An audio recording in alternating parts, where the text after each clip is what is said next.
Headkicks. This is Headkicks and Haymakers. Good morning, fight fans. Wow. This is Headkicks and Haymakers. I am that dude, of course, Bodkins. Bring it to you another solo pod. Here's the boys are busy today and this weekend. But had to get this out. I mean, UFC 281 did not disappoint. It's going to be what an incredible night of fights. Most first round finishes, tied for first most round finishes on a card.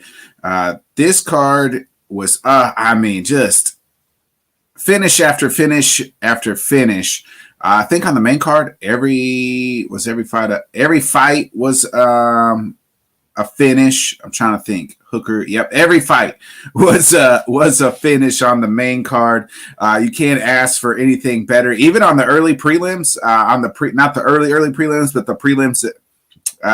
Every fight on that one ended in a besides the first fight, the Petrosky fight, ended in a finish. So absolutely insane, incredible night of fights.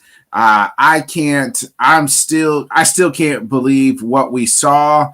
Let's just jump right into the lead, folks. Israel Adesanya loses to Alex Pereira, however you say his name, in a fight that he was winning. It's so weird because the parallels to Usman and Izzy is very similar, right? Like both best friends, they call themselves with Francis the Three Kings. Well, there's only one king left to the Three Kings. They were both in this like trajectory, right, of breaking, almost tying and breaking like Anderson Silva's like middleweight streak or defense streak. And they were both up, 3-1 going into the fifth round, and somehow, some way, the challenger knocks them out. Alex, this was the best fight I thought Izzy looked like. Used a lot of, MMA, clinched him up, took his first effort takedown. So if you ever had that, took down Alex. Izzy almost had him out in the first round. Pierre gets saved by the bell. Close fight, and then Pierre wins round 2 after that. Izzy wins round 3. Both fighters seem to, hey, let's save some gas for round 5. But Izzy won round 4. And then we get into the 5th round and you hear Alex's coach, hey, this is it. Like, you got to put him away to win this one. And was it an early stoppage? Depends on who you ask. Some people say early, a little too early. I thought it was a little too early I like to see a knockdown. He puts, let him get that one final blow, but the ref is there to protect the fighters. But it was a standing punches KO. Alex Pereira, and new UFC middleweight champion. This is his 3rd time he's fought Izzy. 3rd win for Alex. 2 of those were in kickboxing, and now he's 1-0 in the UFC. And all of them kind of went this similar way. Like, Izzy was winning. And then, boom, a knockout punch by Alex. The guy he's so powerful. Everything he throws, so big, so strong, so scary. If there's one thing I know is that I don't ever want to run into Alex Pereira in a dark alley because he is one scary mofo. Just absolutely insane. The run of Izzy is now over. So, it's just, what do you do? So, I 100% believe they have to run this back. Now, the question is, how much time does Izzy want to take off? When a champion like this has a run and he cleaned out the whole division, we were literally talking about what's next for Izzy if Izzy wins. Like, who's next? There's not even a challenge the whole division's open back up because nobody's beaten Alex, or nobody's even fought Alex. This was his 6th UFC fight, which even makes it even more crazier. The fact that they said this stat, he's the most inexperienced champion the UFC's ever had outside of Brock Lesnar. I think Brock Lesnar was in his 4th fight, and they and gave him the title fight. I mean, this fight was great, and this guy just have his number. Like, there's just some people that have your number, and Alex Pereira seems to have Izzy's number. I don't think, they're going to have to run. They'll run this back. When?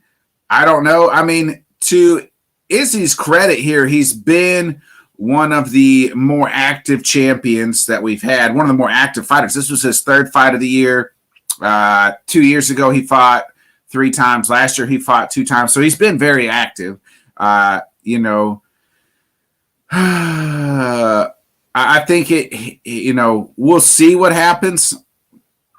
Craig, who couldn't join us, but is in the comment section here. He said people are saying Izzy 0-3 against Alex doesn't get a running back are insane. He does get a running back. I mean, the other 2 in kickboxing, that's not the UFC. I agree. We've been saying everyone in this division has to be perfect to beat Izzy. Pereira didn't fight a great fight, but still was able to win. And then Izzy and Pereira's second kickboxing match was a lot like this one, too. Izzy looked good. That's what's scary. Yeah, I thought this was the best fight that Izzy had fought in a long time. It was an exciting type fight. Really went after it and was aggressive, and just got, knocked out. It happens, folks. I mean, and we'll get into the end of the year stuff. But we've almost recycled every champion this year, I think, other than Francis, right? Like, I mean, I believe other than, because Francis and Valentina, I think, are about the only 2 champions that came into 2022 that are probably walking out 2023 into 2023 champions. So, hey, on any night you can get caught.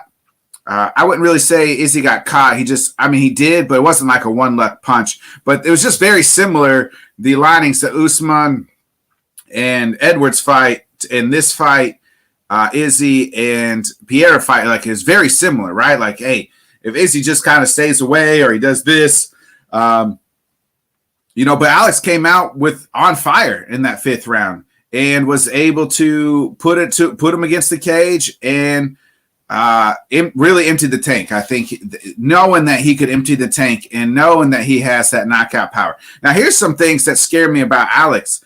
If Izzy Adesanya is taking you down and you can't get up from him, all these wrestlers in this division got to be licking their chops. A guy like Derek Brunson, a guy like Paulo Costa, even Robert Whittaker. Like, those guys can out wrestle Pereira any day of the week. Shoot, Bo Nickel. You telling me right now, Bo Nickel versus Alex Pereira, if they were like Bo, I would almost bet Bo because of the wrestling. Now, we know that Pereira can get it done. Like, Pereira has that knockout power, that one-night power. Ask Sean Strickland. Jack Hermanson? Are you telling me Jack would hold down and just out wrestle Alex Pereira? But that's what I'm saying. Maybe there's just one guy, one time that has that guy's number in that style of fight. And his style of fight, we talked about this before, where Juliana Pena was just so focused on beating Amanda Nunes, and she got that job done. And, maybe that's was so focused, and that's Alex Pereira with Izzy. Like, they're just so focused on beating that one person. They train their whole fight life to beat that person. Well, now he's going to have to do it again, I think, unless Izzy's just like, hey, I'm going to take some time off. And then maybe that the Costa Whittaker fight in February, maybe that'll happen. Like they'll be like the number one contender fight. Maybe he fights one of them. I don't think he's Brazilian. Does he turn around and say, "Hey, I want to fight in Brazil"? That card absolutely stinks right now. The only card fighter on that you know of is the fourth Figueiredo Moreno fight. Surely that's not going to headline that fight. I'm still waiting to see if they put Amanda Nunes on that card. But back, before I get off on a tangent here, let's focus back on 281 here. So I do think they run that fight back. I do think it's Pereira Izzy sometime 2023. We'll see. I mean, unless Izzy just wants to take time off. Eugene Behrman said he almost held him out a whole year the last time they fought, but that was a vicious knockout in that kickboxing fight, a little bit different. It'll be interesting to see what happens here with Izzy going forward. He took the loss like a man. I dared to be great. I got caught. I got to go back out there and try to get the belt back. He obviously wants to go back and get it. I don't think it. The only difference to me is that between Usman was like laid out like, hey, he went into the shadow realm, folks. Izzy did not do that, and David Banner, he's chiming in here. David, what's up, my man? And David wants to know, do you think the main event finish was early? I did think it was. I did. You missed the top of the show. I kind of let that off. I did feel like it was a little early. I liked, especially a champ like Izzy, I'd like to see the knockdown. Like, had Pierre knocked him down, I think then you can call it. I mean, Izzy was definitely in a bad spot. I thought he was still somewhat defending himself. I thought it was a tidbit too early. Izzy thought it was a tidbit too early, but it is what it is. I mean, the ref is there to protect the fighters at the same time. So I did think it was maybe a tad bit too early. It depends on who you ask. Other people will tell you, no, it wasn't too early. It's really a matter of opinion, and it's the ref's subject to opinion there. And he stopped the fight, and here we are. I mean, for fight fans, I mean, I guess we get it. We get it again. He said, okay, if the stoppage was early, what would have been a solution for him to be unconscious? It was trending towards Izzy getting stopped. Yeah, what would have been, I think if he knocks him down, you know what I mean? He puts him to the ground. Because to me, he was still standing. The fact, like, we see these, we'll get to talk about Frankie Edgar, where the factory reset button got hit for the third time. Like, I just think if he knocks him down to the ground, standing up is just tough to me because like, I feel like you got to knock somebody down. Izzy was still somewhat moving. Maybe the eyes rolled back a little bit. I'd have to go back and really rewatch it. But in live time, David, I thought it was just a tad bit early, and I'd like to see the knockdown to the ground. I struggle, and that's just my own personal opinion, with stand-up knockouts. Like, I'm like, the man's still stopping. Like, I thought Izzy was still somewhat defending himself. But I'd have to go back. I'm going to have to go back and rewatch it a second time. It was like 1 a.m., and I'd been up since about 3 a.m., so I was a little tired. But my immediate reaction was just it was a tad bit early. But, hey, I mean, kudos. Dave Frankie's taken a lot of head trauma in his last 3 fights. A 40-year-old man, I'm glad he hung up the gloves. Yeah, and we'll get into David. We'll get into Frankie here in just a minute, my man. We'll just talk about it right now. I mean, poor Frankie. He has taken a lot of head trauma. His last 3 fights were just brutal. I mean, Sandhagen and Gutierrez it was literally the same flying knee to Frankie and the same exact reaction. Just head stiff, straight. And then we saw the fight before that, Cheeto put his lights out with a front kick to the face. I didn't really like the Gutierrez matchup. I would have liked to seen Frankie fight an older guy, somebody in his late 30s, early, somebody like that. Give him somebody. I mean, Frankie, the rankings don't matter. Frankie was retiring, but instead, unfortunately, our last memory of the great Frankie Edgar, his last 3 fights, is just, him stiff as a board, laying on the back. Not a. I wasn't a fan of the matchup. I had Gutierrez winning that fight. On our pre-show yesterday, I picked that fight. So I enjoy. I didn't like it. Unfortunately, the great Frankie Edgar, a man who's done it all at 3 different weight classes, former lightweight champ, fought at the featherweight for the belt. It just hasn't worked out. Frankie probably should have retired a couple of years ago, but he finally hangs it up, and it's sad to see because his last 3 fights, literally, stiff as a board. So let's get into the co-main here. Let's back up. I'm going to get into the co-main here. Young Welli absolutely dominates Carla Esparza. Almost had her out in the first round, got her out in the second. Young Welli, boys and girls, is an absolute stud. Let's see what they do with her. Now she's regained the, this strawweight belt. It seems like it's kind of been in a cycle. What do you do next? I'm not clamoring for a Rose Namajunas Welli 3 fight. Just because, Rose is 2-0. She's got to feel pretty happy, but I'd like to see Rose get a win. Haven't seen Rose since the absolute stink fest between her and Carla Esparza earlier this year. Worst fight of the year. Count it down, mark it down. It's already on my calendar when we do our end of this year is worst fight of the year. And maybe that's why, I was so against Esparza this fight because of that, and I think the fans were too, because they just, your last impression of this person was like, man, that last fight absolutely stunk. And now Welli, who was coming off the big win against Joanna earlier this year, but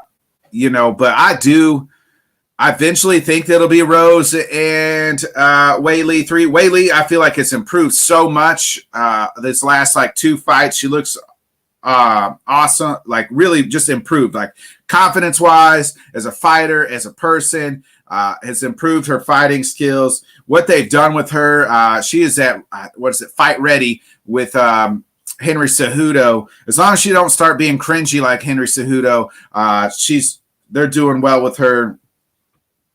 Let me look here at the strawweight rankings. Maybe do Amanda Lemos. Lemos versus Welli for the title next year. Lemos is coming off that huge knockout. I wouldn't think, she already beat Jessica Andrade once. That's how she got the title.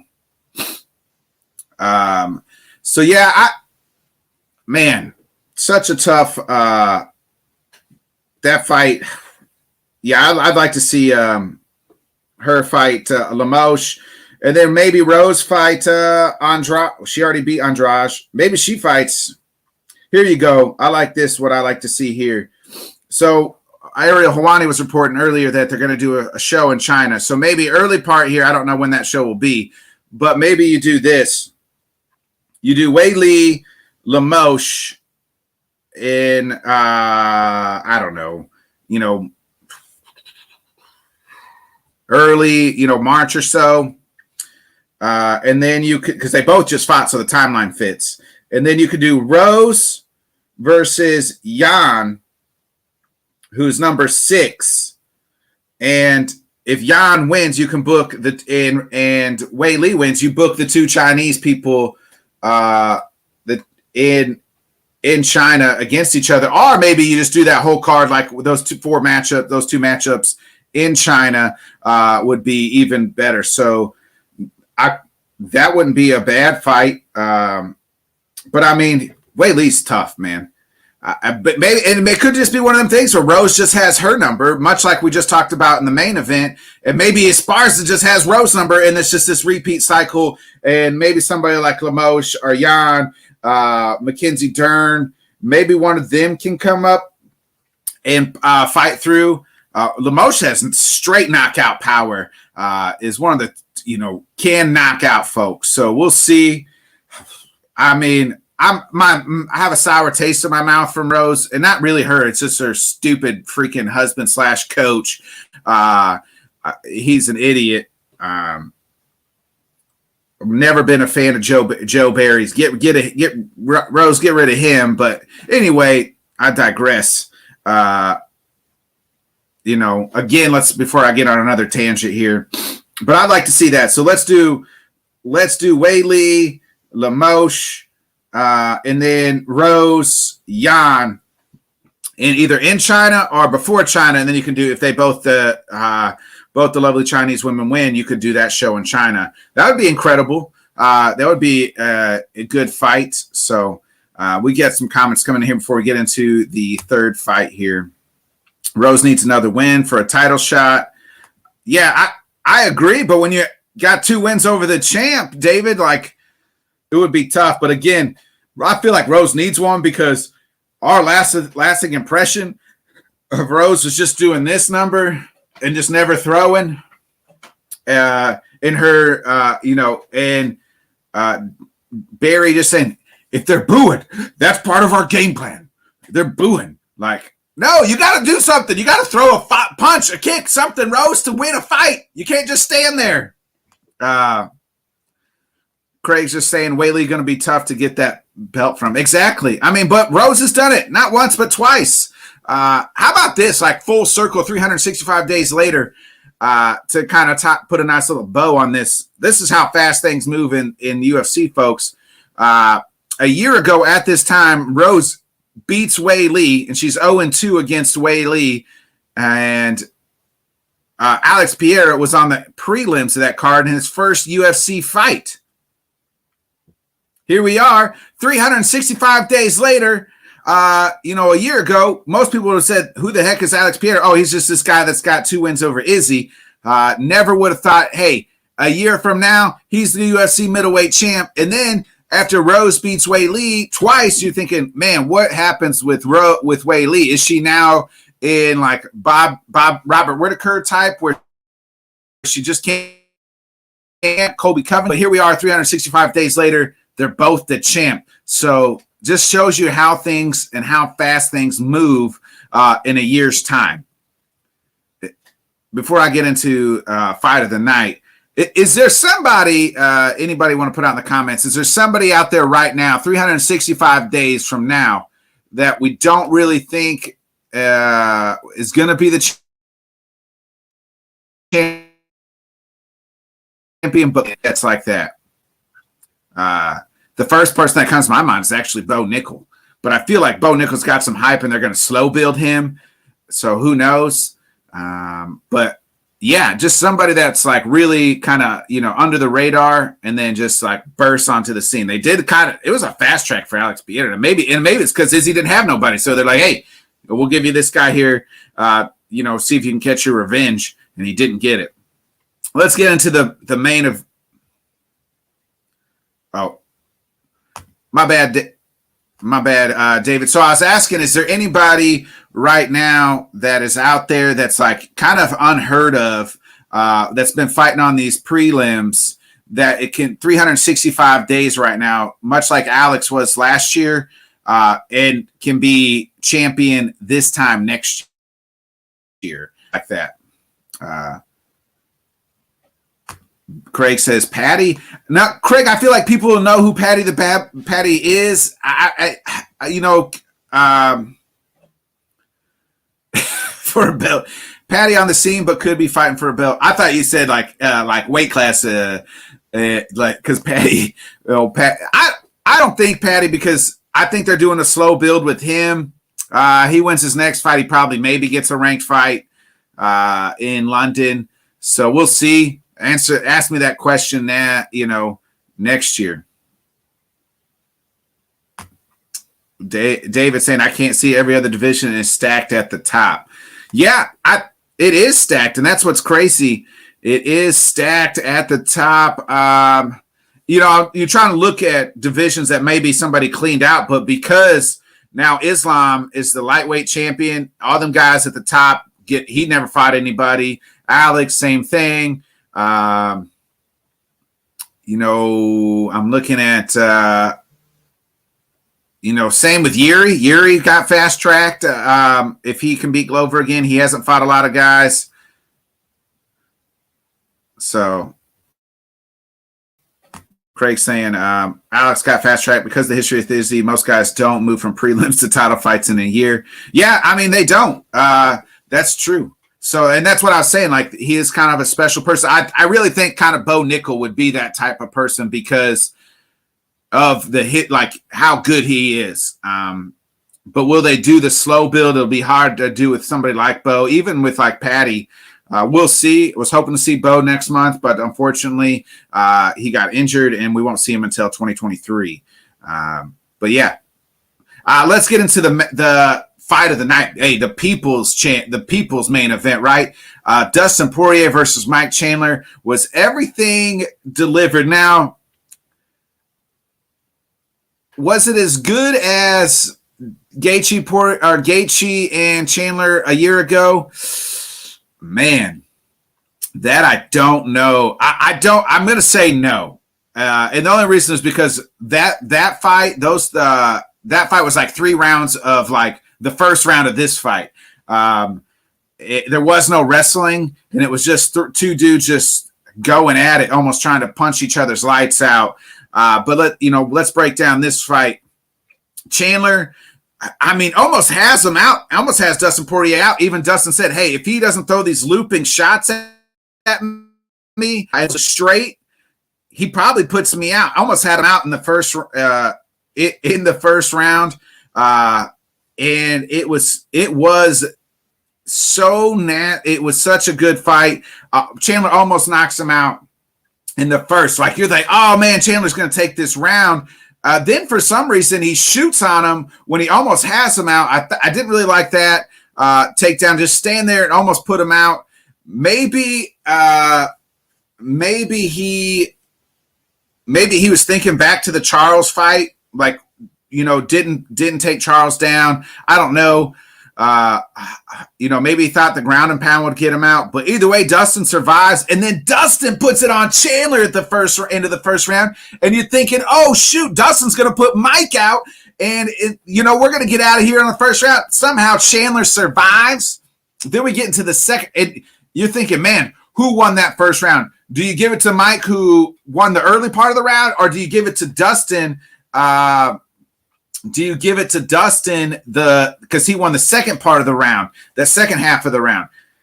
Like, you're just thinking like, oh man. Then you get into the second round, and folks, that's probably a 10-8 round for Chandler. Chandler took him down, ground control, blood just pouring all over Dustin's mouth, face. You're like, Chandler, this is it. He figured it out. Chandler, yes, this is the Mike Chandler that we've wanted to see. Like, Mike, we've wanted to see your wrestling. This is how you're going to win this fight, Mike. Just take him down, control him. You're going to get out of here, Mike. You're going to win. This is how you do it. And he goes in, and it's damn near 10-8 round in round 2. Mike just controls him the whole round for all 5 minutes. And then we get to the third round. It's maybe 1-1, depending on how you score, but it could be a 10-8 round. Maybe Chandler's up 3 points on the cards. I haven't checked those cards. I'd like to see what those cards looked like going into the third. And then you get into it, and Mike again goes back to the wrestling. But kudos to Dustin Poirier, man. Dustin is so freaking good. So damn good. With his boxing. And then then he's almost taken down, but they get in a scramble. And then Dustin is able to get Mike's back and rear naked choke. Who had that? Dustin Poirier rear naked choke on Mike Chandler on their bingo cards, folks. Like, if you had Dustin by submission, you probably won a decent size of money last night. But Poirier chokes out Mike Chandler in what was an exciting fight of the year type candidate. To me, it doesn't pass Yuri and Glover won. We'll see what happens next month with Yuri Glover 2. But Yuri Glover 1 to me is still fight of the year. Just because it had the 2 extra rounds, probably. And but Dustin finishes Mike Chandler, and it was an incredible fight. Before we get in what's next, let's get into some of these comments here. David saying, I want to see that slow-mo of the blood leaking on Dustin's face. That was sick. It went all in his eyes. Yeah, I mean, literally, Chandler's nose just blew his nose all over, blood all over him. Chandler was mad, too. Looked like, or Dustin was mad, too. It looked like Chandler, at one point in the second, was trying to fish hook him. I used to do that in fights, too. Fish hook some guys. But they didn't call it, and it happened. I don't think Chandler did it on purpose. I think he was trying to get in there and just got his mouth. Craig saying, Gaethje Chandler made us want 2 more rounds. Yeah, 100%. I don't think Chandler might be dead if there was 2 more rounds. David saying, Gaethje Poirier, too, is the fight to make. Possibly. I'm going to talk about what's next for both these fighters here, Dave, in just a second. Also, have you talked about the Three Stooges shit with the card switching in the cage on that woman's fight? That Three Stooges shit with the card switching in the cage on that. Oh, no, I haven't talked about that. I missed that part, David, of the fight. I was seeing some tweets. I was coming back from St. Louis. I didn't dive into it this morning to see what that was. So from what I understand was the card read wrong? I haven't dove into that this morning, and I missed it like on the live. I wasn't watching it live on the super early prelims. I was coming back, so I was driving, so I missed that. But I was seeing some tweets about it, and I didn't quite get what the hell happened. So if you want to put in the comments, David, on exactly what happened, we can talk a little bit about that. Chandler did what he needed to do, but made a few mistakes. Dustin is too much of a vet. Poirier, too much of a dog. Chandler fights, always bangers, win or lose. Yeah, Chandler's probably one of the most exciting fighters in the UFC, if not the most exciting fighter in the UFC. God just absolutely throws himself out there. How many more fights does he have left? I mean, he is the true definition, here for a good time, not for a long time. I enjoy it. And I mean, Chandler's just absolutely a incredible fight. Dustin, though, man, kudos to him. Dustin reminds me of like that smidge of like really, really like he's like 1A, you know what I mean? Like or 1B, like there's these guys that have hold the belt. It seems like he just can't quite break through to get that actual title. And it's beaten so many great guys. I mean, beat Dustin, beat Justin Gaethje, beat Max Holloway, beat Mike Chandler. And then he goes and he gets he has the interim, loses to Khabib, which at that point everybody was losing to Khabib. And then, loses to Charles in December. Seemed like after the Charles fight was like, do I even want to do this anymore? Do I want to chase the title belt? Do I want to make 155 anymore? I don't, and then it's like, man, and then it was cool after the fight. He said, hey, he just told Mike, hey, I didn't want to fight you, man. I was scared of you, scary, healthy. Like, hey, this dude's a bad guy. He can put my lights out. So kudos to Dustin for kind of giving him the credit there.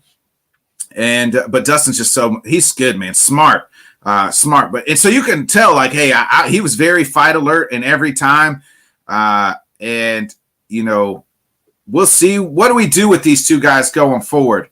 I would like to see what does Dustin want, really? Like, that's the question. Does Dustin does he want to fight for the title, or does he just want to continue to fight these big names and have exciting fights and make money, almost like a Nate Diaz, Connor S type stuff? Remember, he really wanted to fight Nate Diaz. He was going to fight him at 170, was ready. And I think if Nate had signed with an extension with the UFC, a new contract, he probably fights Dustin Poirier this summer instead. We all know what happened. Nate doesn't sign, gets supposed to fight Hamzat. Obviously, that was a whole mess. But then we get into, yesterday. Anyway, back to Dustin here. They offered him. I found out they offered him Darush in October, but Dustin hates fighting Abu Dhabi. I think that's why he turned that one down. Do you do him? If Dustin wants to fight for the title, you do him and Darush, and then, that as a number one contender fight. Do you do that in Brazil even? Because it seems like I was hammering after last month, hey, do Charles and Darush in Brazil, but it seems like Charles wants some time off. So maybe you don't do that. So maybe Dustin fights Darush and they go at it for the number one title. We found out yesterday Max and Islam is official for February. We'll talk a little bit about that at the end of the show. I personally, I think I'd like that fight. And what do you do with Mike Chandler? He's been talking Conor McGregor, even at 170. Is that Conor's comeback fight, if Conor ever does come back? I like that fight. I think that's the perfect fight for Conor and Mike. Two guys that just love to put on a good show. That's the type of fight. That would be the perfect Conor return. Looking at the ranking standpoint, if it's not Conor, let's look at the rankings here. So Mike was 5. Does he fight somebody? Does he do the rematch with Charles? I don't really know. To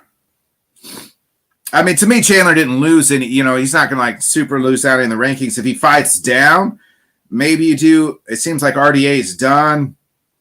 Him and Faziz, man, I would love to see that fight too. Who Faziz is at 6. I don't think he's going to fight 2 down. So maybe it is Conor. Conor's number 13. So you do him and Mike. Hey, he beats Mike Chandler. Conor's probably one fight away from the title fight. That's just that's the expectations of Conor McGregor. So I think that's what And then again, does Dustin want to fight Darush? Does he want to go for the title, or does Dustin want to fight, challenging fights? So, and then, maybe he Dustin gets the title fight. Maybe he gets the winner of Islam or Volk, or maybe the loser. Let's get in some comments here before we get in. Oh, so back to the card thing. David just said, I don't know what happened. All the card, but the official was scrambling on the card and then took it out of the cage and came back with it. It was sketchy. Yeah, I saw that. That's what everybody was saying on Twitter, David. I'm going to have to look into, try to figure out what went on there. He's saying, also, I think we see 2 of the 3, either Dustin, Gaethje, or Chandler, or Conor retired within the next 2 to 3 years. I definitely think so. Conor, I really officially think is retired. The UFC just likes to keep plugging him. Dustin's probably right around there. They're kind of they got one. Gaethje already said, hey, this is the last title run. So maybe you do Dustin, Gaethje 2, because, Gaethje is taking some time off. So where do you put him at in 2023? They haven't fought. It's been a couple years since they fought. Maybe Gaethje waits for the loser of Islam. Volk loses to Islam. I think he's done at lightweight and just goes back to featherweight. So we'll see. Yeah, I agree with that, David. I think you could probably see all 3 of them. David's chiming in here on my Faziz. Faziz will have a hard time getting a fight unless he accepts a fight down. Yeah, I don't think I love Rafael Faziz. There's 2 guys in this division who I really huge fan of. In the rankings, I like Patty, but just his personality more. I'm a huge fan of Rafael Faziz, and I'm a huge fan of Jalen Turner. I think both those guys could be contender, top of this division real soon. Jalen Turner, 6'4", and somehow freaking gets down to 155 is absolutely crazy to me. But one of these guys got to fight Darush, and one of these maybe you do you do Gaethje and Chandler or something. You don't want to do that again, but Poirier, Chandler, or Darush and Poirier. If that's I mean, Darush is so good, but he's not exciting. I think he has a harder time. You want to talk about Faziz? Maybe do Faziz Darush, because Darush seems he has a hard time getting fights, at least top fights. And it's not because it's just his name isn't like he doesn't put on these spectacular fights like Poirier and Gaethje and Chandler. Faziz can put on great fights and has done that. And it's not a knock on, Beneil. That's just kind of his fight. That's how, he's won 7 in a row. If the featherweight champ decided not to move up, he'd probably be fighting for the title. But nevertheless, there it is. Let's get into, we already talked about the Frankie Edgar fight. Got to talk about Dan Hooker. Dan Hooker, nice win. Man, what the hell? What was that guy's name? Claudio. What the hell was he doing? I'm glad the rest stopped that fight. Thank God, because if I had to watch that guy just roll around and try to grab Dan's hookers for 3 more rounds or how many more rounds, for 2 more minutes, I was going to come unglued. Come on, guy. It's not there. I understand you. That was worse than Paul Craig just laying on his back trying to do the turtle shell. Just over and over again. Kudos to Dan Hooker. Glad he got that win. Dan Hooker is literally fought the toughest challengers the last 4 or 5 years, last 3 years. He was, did beat Paul Felder. Paul was on a run, lost to Dustin Poirier in a close fight. And Dustin was on a run, and we see what Dustin's doing now. Lost to Islam on short, took that fight on short notice. Who else did he fight? Fought Arnold Allen in a fight that he probably should have never took. Craig sent in this tweet to me earlier. I'm going to try to, so I don't screw this up. Oh, well, no, I can't find it. Anyway, he has literally fought a who's who type-esque Dan Hooker. So nice win for Dan. Who should Dan fight next? He needs to fight up. How about Arman Tersakian or even Gamrot? Like both coming off a loss. Like that for Dan. I don't want him to fight Jalen Turner because I like Dan Hooker and I like Jalen Turner. So I'm being biased here. But I like. Oh, Craig just sent me that. Resent me this. Thanks, Craig, who's listening. So Dan Hooker's last 6 opponents now.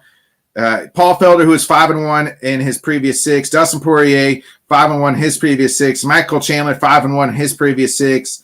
Nasrat was 5-1 his previous 6. Islam was 8-0 on a win streak.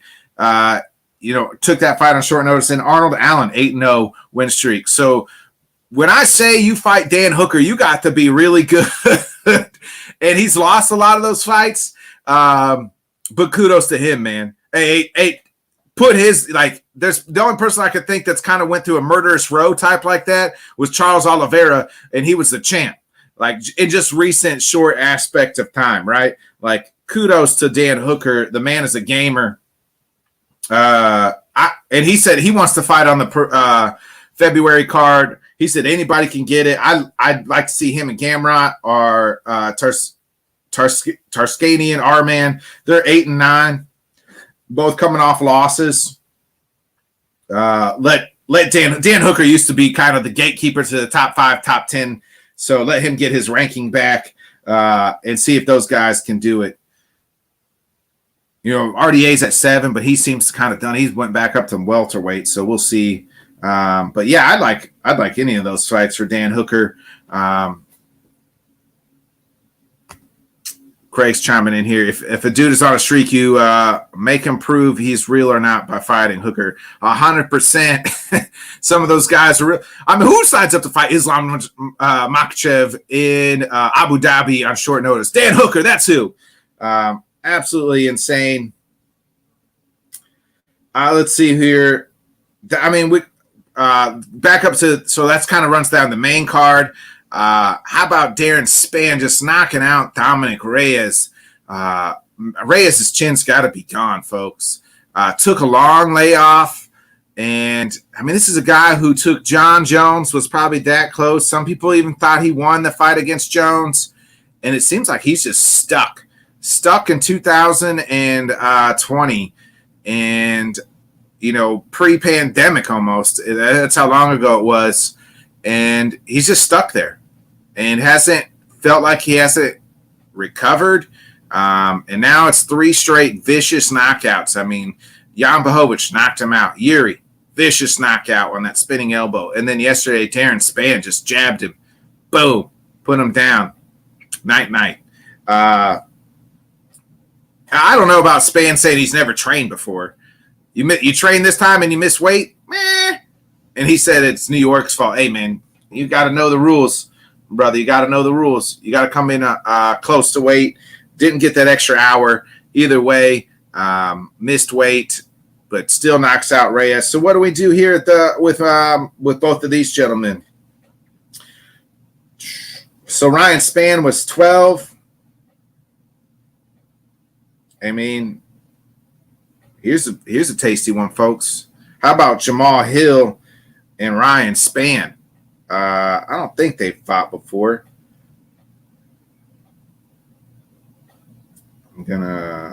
Let's look at here. Just gonna make sure they haven't fought before. Nope. Yeah, give me that. Jamal, Sweet Dreams Hill, and Ryan Spann. Somebody's lights are going out. I like that. Hill is 6. Reyes was 7. So you got to think Spann moves somewhere in the top 10. I'd like to see that one fight. I think Paul Craig has got a fight lined up. I'd like to see, Reyes just fight somebody. I mean, Johnny Walker, somebody like that. Get that guy, try to get him back on track. Anthony Smith, this seems to be hurt. Rakic is hurt. Maybe, unless Jamal's going to wait for the loser of the Jan Ankalaev fight, but give me, give me Reyes, give me Hill and Spann and Reyes versus maybe Paul Craig or somebody like that. David's chiming in here. Reyes should hang him up. He's got guard branch. Hey, maybe so. Maybe once that chin's broken, it's broken for good. It seems like it, David. I mean, the guy's so young. I mean, how young is Dominic Reyes? To call for him to retire is tough. Trying to see how old he is on his.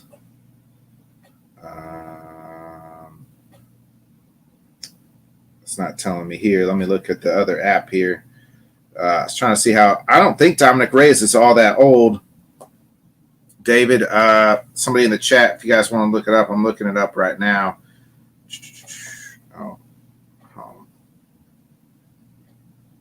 Trying to see how old Dominic Reyes is. I think he's in his early 20s still.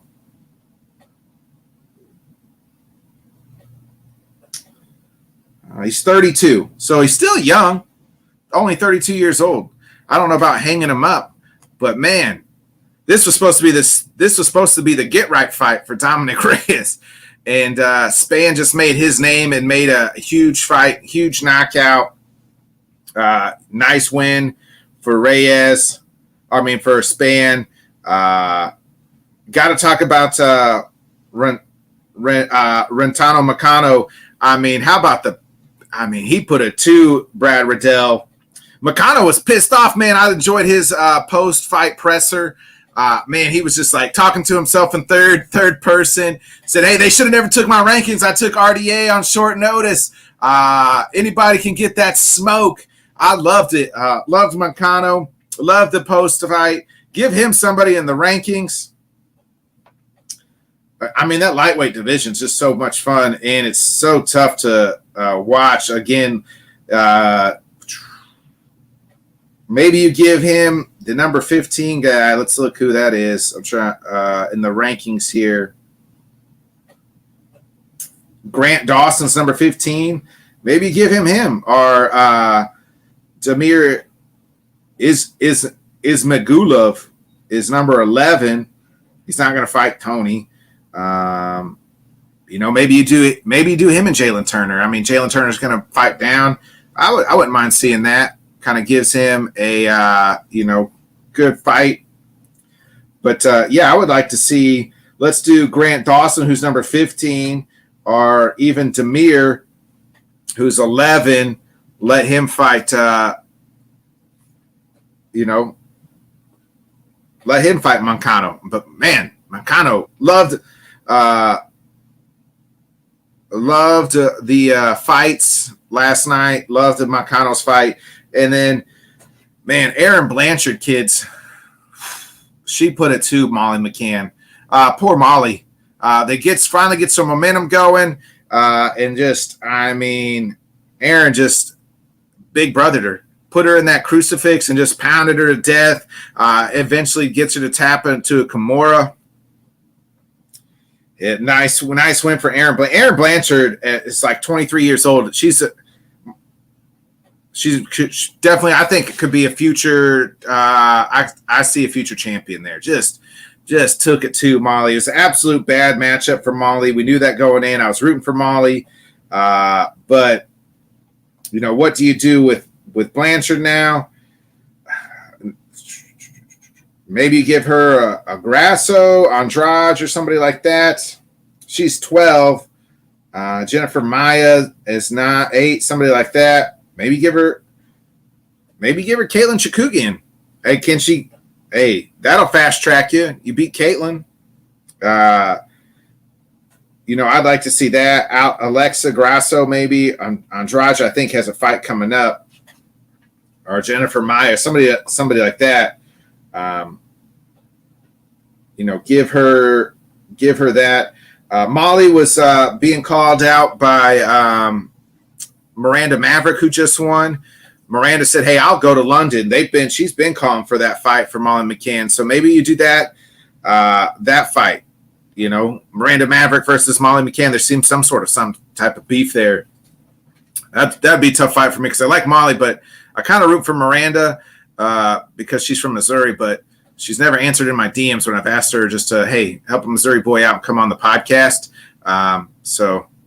Sour taste in her mouth, but what should I expect? She's kind of big time, and I'm small time, but she's not really that big a time, right? Anyway, that kind of sums up 281. I give this card an A++. Absolutely exciting. Lots of finishes. Storylines to galore to come out. There's some other big news before we get out of here. We talked a little bit about the UFC. It's official: Islam versus Alex in Australia in February, and then it was announced yesterday as well. Hey, the interim title fight is going to be on the same card. Not a real huge fan of that. For the featherweight, it's Josh Emmett and Yair. Not a fan of those. Felt like Arnold Allen should have got the interim title fight in London. I'd like to see what they do with Arnold. Arnold needs to fight on that London card. They should have put the title fight, interim fight there. I feel like that makes more sense as a marketing standpoint and a fighting standpoint. Arnold Allen, interim fight, featherweight fight in London underneath, Leon Usman 2 or Leon Usman 3, sorry, as the co-main. That would have been huge. That would have been perfect. Instead, they are doing Yair versus Josh Emmett in Australia. Neither one of them guys from Australia. So, hey, Dana, call your boy Bodkins. He'll set you straight when it's time to make fights and how to promote shit. I've been watching wrestling my whole life. I know how to promote stuff.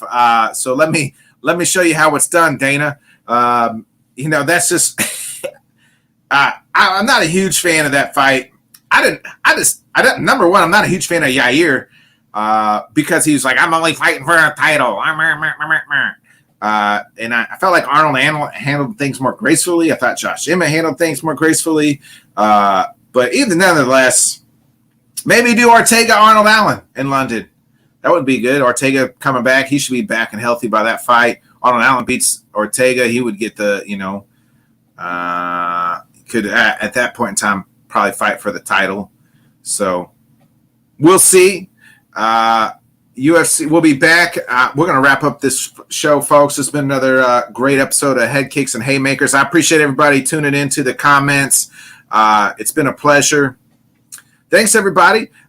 We'll be back. I'll be back here about an hour doing Let's Talk Sports with the guys, getting you ready for NFL Sunday. And then I'll be not too sure if we're going to do a show tonight. Got some family coming in. Watch out for my links on Twitter and Facebook and all that good stuff, whether we're going to do a Sunday night show. If not, I'll be back with Buffoon and Bodkins tomorrow. So we'll see. And we'll be back with Head Kicks and Haymakers next Sunday. Whether it's another solo pod or whether I'm joined by the boys or not, we'll see. Only time will tell. But love talking UFC, especially these UFC pay-per-views. They're so good. 282. Not as great of a card as could have been in December, but Yuri, Glover 2, we'll see. And then I don't even know who the co-main is on that fight. I haven't really looked at it quite yet, but is it next? What's next weekend? Is there a weekend off on the fights? Let's look here. I can't remember the schedule here. It's probably a great fight at the Apex. You know what I mean? Oh yeah, it is. Of course, it's a great night at the Apex. Next weekend, Derek Lewis trying to come back. Derek Lewis, the dog, at plus 155 versus Spivak, who's coming up is the main event. So that's next week in the great Apex. Man, you go from Madison Square Garden to the glorious Apex. It'll be great. We'll talk about it Sunday. Derek Lewis, I love you, buddy. I hope you get that fight. I'll be back here in just about a short hour's time with Let's Talk Sports. Appreciate y'all tuning in. It has been a pleasure, folks. Make sure you guys like, subscribe, share, be a friend, tell a friend, share. We are on Apple Podcasts, Spotify, all that good stuff. You know what it is. Appreciate you. I'm going to hit that outro. Thanks for tuning in to another great episode of Head Kicks and Haymakers.